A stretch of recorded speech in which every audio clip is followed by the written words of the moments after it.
Oke, Assalamualaikum warahmatullahi wabarakatuh. Nama saya Muhammad Alian Razikin. Saya biasa dipanggil Ali dan saya dari Prodi PGSD. Di sini saya akan membuat video tentang peran pemuda sebagai warga negara global dalam menghadapi krisis dunia. Nah, saya membuat video ini untuk memenuhi tugas UAS akhir semester pendidikan keluarga negaraan. Nah, di sini kita akan bahas itu yang tadi itu judul tadi.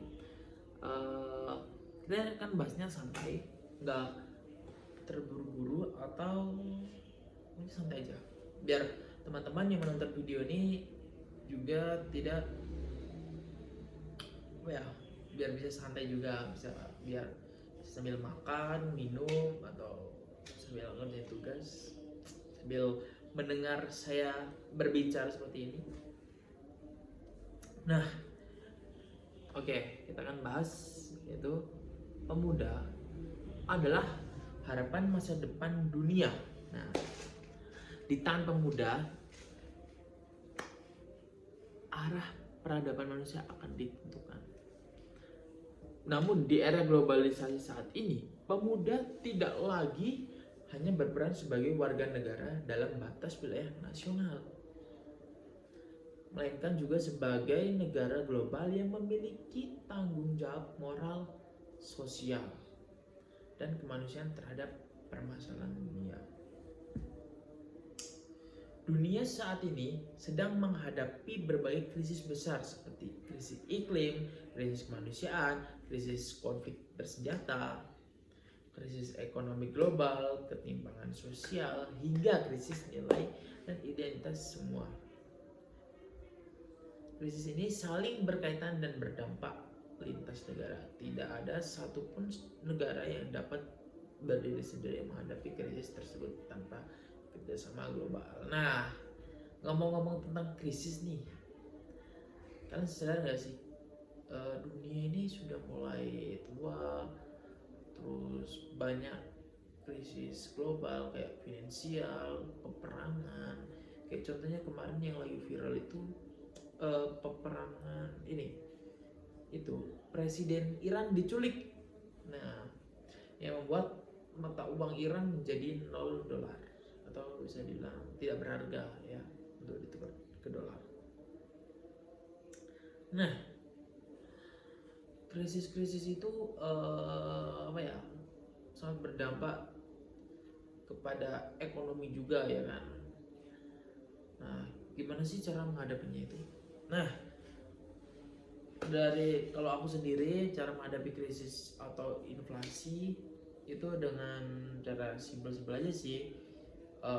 Kalau teman-teman ngerti saham, bisa uangnya ditaruh di saham, atau kalau teman-teman tidak ngerti saham, untuk mengamankan harta aja, mengamankan uang, bisa di emas. Kenapa emas? Karena emas itu termasuk mata uang Tuhan. Nah, ada nggak sih kalian dengar-dengar kayak emas adalah mata uang Tuhan? Kenapa itu bisa terjadi?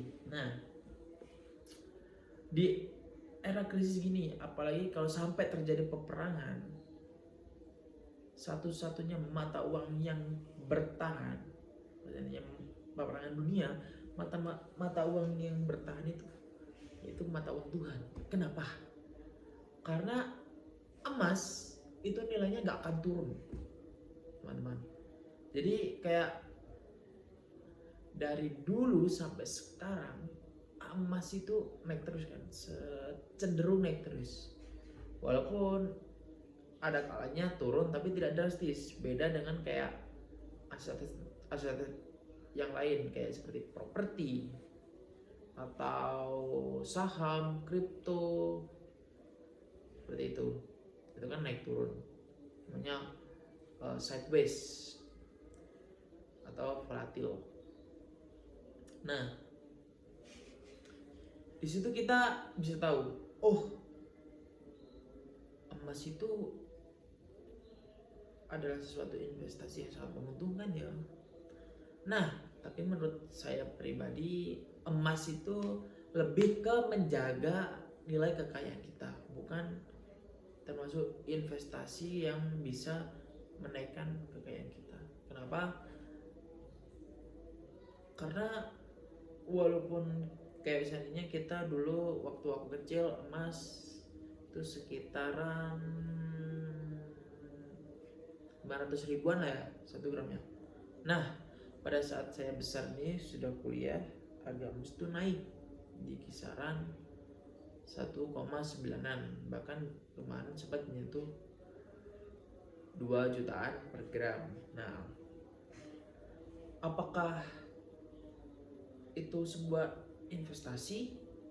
Iya, investasi, tapi bukan investasi yang menguntungkan. Kok bisa sih tidak menguntungkan? Kenapa gitu ya? Nah, kalian pernah dengar nggak sih inflasi? Nah, nilai mata uang kita itu, value mata uang kita itu berturun. Kayak seandainya dulu kita bisa membeli emas 1 gram dengan harga 500 ribu. Sekarang kita beli emas 1 gram harus memerlukan uang 2 juta. Berarti berapa kali lipatnya? 4 kali lipatnya. Nah, di situ kita bisa tahu, oh inflasi itu nyata ya. Kayak nilai uang fiat itu atau uang kertas itu sangat apa ya, bisa dibilang nggak terlalu aman lah untuk menyimpan. Kayak kita nabung, kayak dulu kan dibilang nabung pangkal kaya pas kecil. Nabung pangkal kaya. Uang kita kalau nabung tambah banyak gitu. Pemikiran saya pas kecil. Nah, tapi secara logika yang betul orang nabung, secara kita pas kecil itu kita tahu, oh nabung, kalau kita nabung sehari 5.000 berarti 1 minggu jadi 35.000 gitu ya kan. Jadi tambah banyak nih uang kita. Akan tetapi pada saat kita udah dewasa gini, ternyata nabung itu bukan cara kita untuk kaya, tapi lebih ke apa ya, bisa dibilang itu buat kita, sebenarnya buat kita miskin. Kenapa? Kita menabung lama set, udah kekumpul, misalnya kita nabung sampai satu tahun dapat 3 juta gitu kan ya. Sebenarnya kita menabung sampai setahun itu lama, itu uang itu kan tidak bekerja, uang tidur di tabungan, mereka tidak bekerja. Nah, karena inflasi itu terus berjalan, tidak berhenti, walaupun uang kita memiliki nilai 3 juta, akan tetapi value dari uang tersebut bukan 3 juta, mungkin saja bisa 2,5 juta atau 2 juta, seperti itu.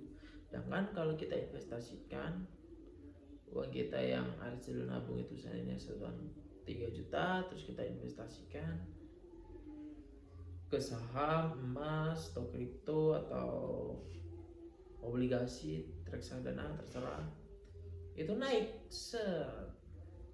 Nah, tapi kalian jangan senang dulu, naik itu bukan berarti kalian untung, tapi secara penglihatan mata, secara logika terlihat, oh untung nih beberapa persen. Tapi kalian harus menghitung juga inflasi 1 tahun itu berapa, seperti itu. Nah, biasanya orang-orang kaya itu akan cenderung kalau ada krisis itu senang. Kenapa?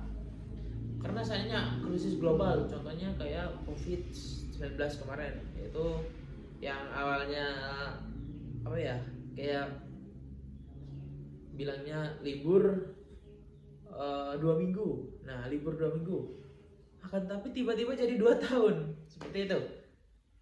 Kalau orang kaya tambah kaya, kalau orang miskin miskin. Kenapa? Kok bisa gitu? Padahal kan COVID gak ada pekerjaan, semua tempat tutup. Nah, akan tetapi di bursa efek saham itu transaksinya itu saat COVID itu gila-gilaan naiknya. Yang dari transaksi perhariannya mungkin 5-8 T per hari, pada saat COVID bisa menyentuh 30 T-an. Nah, berarti banyak orang yang memindahkan uangnya ke bursa efek saham karena di bisnis realnya itu pada tutup. Kenapa? Karena COVID-19. Bisnis gak bisa tutup, orang-orang gak boleh keluar. Jadi ya kayak gimana sih cara dapat income gitu kan ya, pasti mikir, oh ternyata lewat saham bisa gitu. Udahlah, kita beli saham ini. Nah kan pada saat krisis itu market itu crash. Jadi market crash, harga kalau bagi orang kaya itu pasti harga diskon lah ya. Harga diskon, mereka punya uang cash yang banyak, mereka beli. Pada saat selesai krisis itu saham pada terbang gila-gilaan, ratusan persen ya kan, gila-gilaan, terbang tinggi gitu. Nah, hal itu yang menyebabkan orang kaya tambah kaya, orang miskin ya tetap segitu-segitu aja. Nah, dalam konteks inilah peran pemuda menjadi sangat penting. Pemuda bukan hanya penerus bangsa tetapi juga agen perubahan global. Nah, dengan semangat berkreativitas, idealis, serta kemampuan adaptasi yang tinggi terhadap teknologi dan informasi, pemuda memiliki potensi besar untuk berkontribusi dalam menyelesaikan berbagai krisis dunia. Nah, itu kita tuh mencari uang tidak harus kita panas-panasan atau apa, kita bisa juga lewat teknologi dengan kerja cerdas tadi. Jadi sebenarnya krisis bisa jadi momentum, bisa jadi juga kayak pedang bermata dua. Kalau kita pas krisis punya uang banyak, kita bisa masukkan uang kita ke aset-aset yang lagi diskon. Pas semuanya membaik, pasti kita akan untung. Sedangkan kalau kita tidak memiliki uang pas krisis, itu sangat berbahaya ya kan. Udah pekerjaan lapangan gak ada, teknologi gak paham. Kebanyakan orang yang biasa-biasa aja atau cenderung kalangan bawah itu pasti tidak mengerti teknologi seperti itu. Dan menurut saya itu sangat kasihan, karena pada saat krisis kalau pekerjaan lapangan gak ada, ya satu-satunya itu memanfaatkan teknologi. Mungkin gak hanya dari trading saham atau kripto atau forex, bisa juga dari jualan online. Karena saya melihat potensi pada saat krisis itu, jualan online itu malah cenderung meningkat. Kenapa? Karena bisnis COVID kemarin ya, karena orang dihimbau tidak keluar, dan satu-satunya orang pengen beli sesuatu pasti lewat e-commerce atau marketplace. Nah, dengan itu orang yang bisa memanfaatkan momentum itu pasti akan menjadi lebih kaya, tidak terdampak oleh krisis global. Seperti itu. Kita bagi pemuda harus ya ngertilah teknologi seperti itu. Nah, itu kita akan bahas konsep pemuda sebagai warga negara global. Nah, warga negara global atau global citizen adalah individu yang menyadari bahwa dirinya merupakan bagian dari komunitas dunia yang memiliki kepedulian terhadap isu-isu global dan berperan aktif dalam menciptakan perubahan positif lintas batas negara. Nah, pemuda sebagai warga negara global tidak berarti kehilangan identitas nasional, justru sebaliknya. Pemuda diharapkan mampu membawa nilai-nilai leluhur bangsa ke dalam pergaulan internasional. Identitas nasional dan kesadaran global harus berjalan beriringan. Nah, sebagai warga negara global, pemuda memiliki beberapa karakter utama, antara lain kesadaran akan isu global, kepedulian terhadap kemanusiaan, sikap toleransi terhadap perubahan, kemampuan berpikir,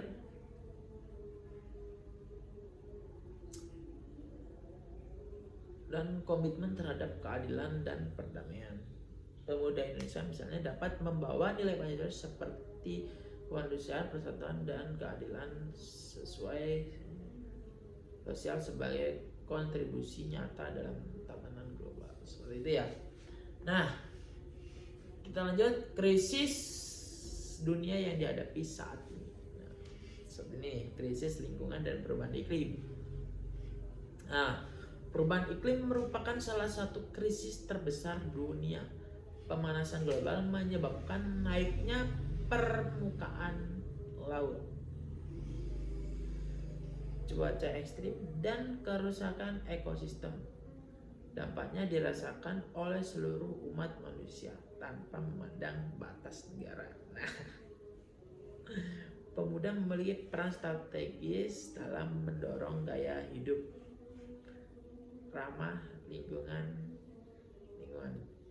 kampanye kesadaran iklim, serta inovasi teknologi hijau. Nah, kedua yaitu krisis kemanusiaan dan konflik global. Nah, perang dan konflik bersenjata di berbagai belahan dunia menyebabkan jutaan orang kehilangan tempat tinggal, pendidikan, dan masa depan. Pemuda dapat berperan sebagai agen perdamaian melalui dialog, edukasi, dan solidaritas kemanusiaan. Nah, buat para konten kreator mungkin bisa menyarankan perdamaian, kayak contohnya yang lagi memanas nih, yaitu antara Amerika dan Iran. Itu ya kan.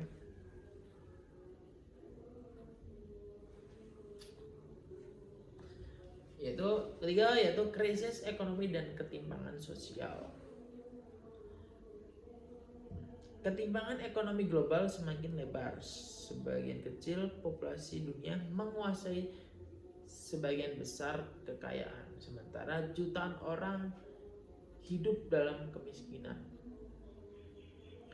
Pemuda dapat berkontribusi melalui kewirausahaan sosial dan ekonomi kreatif berbasis keberlanjutan.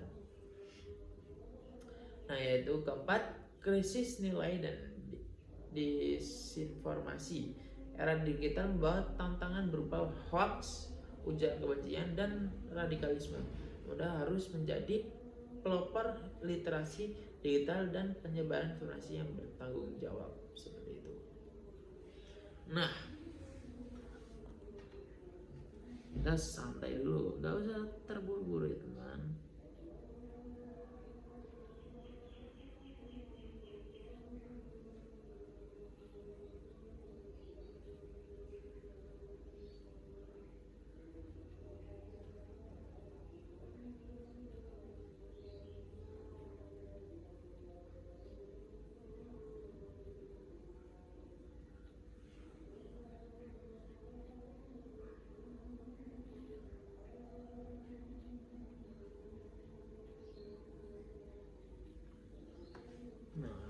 Bentar ya teman-teman, kita akan ngecek.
Oke.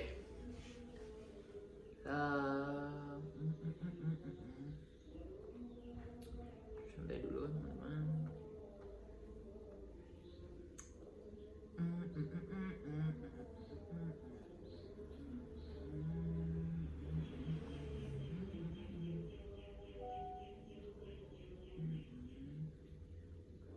Indonesia, Indonesia, aku bangga jadi anak Indonesia.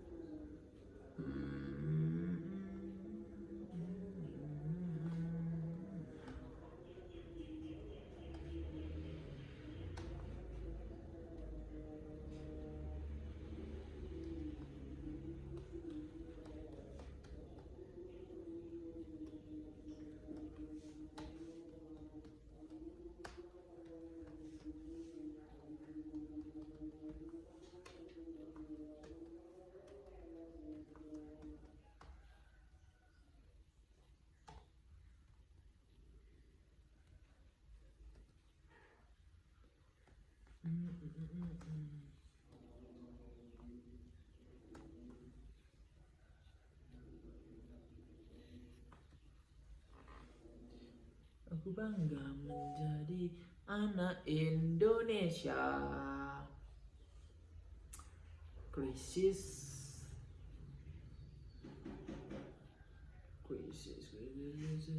ekonomi.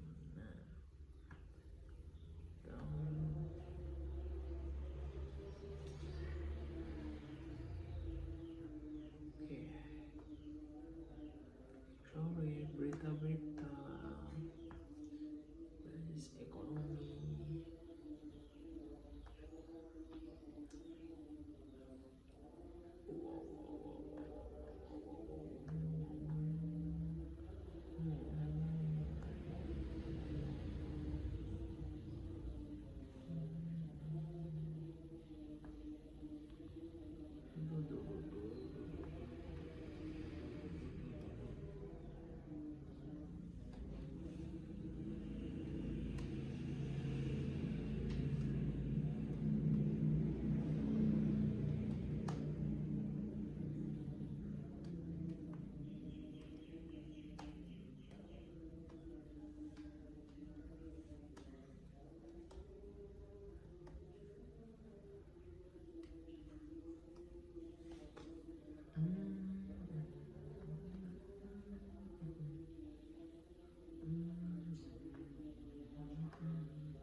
Oke, kita lanjut ke peran Lestari Pemuda dalam menghadapi krisis dunia, yaitu pemuda sebagai agen perubahan sosial. Pemuda sebagai agen perubahan sosial. Nah, pemuda memiliki energi dan keberanian untuk menyuarakan keadilan gerakan sosial yang dipelopori. Pemuda telah banyak membawa perubahan besar di dunia. Nah, kedua, pemuda dalam diplomasi dan kerjasama global.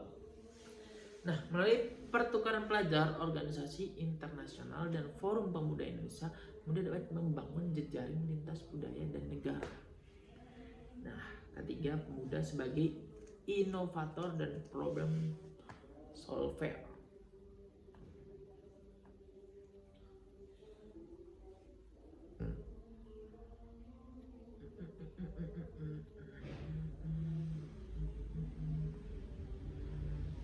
Kemajuan teknologi membuka peluang bagi pemuda untuk menciptakan solusi inovatif seperti aplikasi sosial, teknologi, ramah lingkungan, dan platform edukasi global.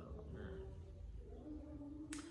pemuda sebagai pelopor perdamaian dan toleransi, pemuda harus menjadi contoh dalam menghargai perbedaan suku, agama, ras, dan budaya, baik di tingkat lokal maupun global. Nah, seperti itu, teman-teman.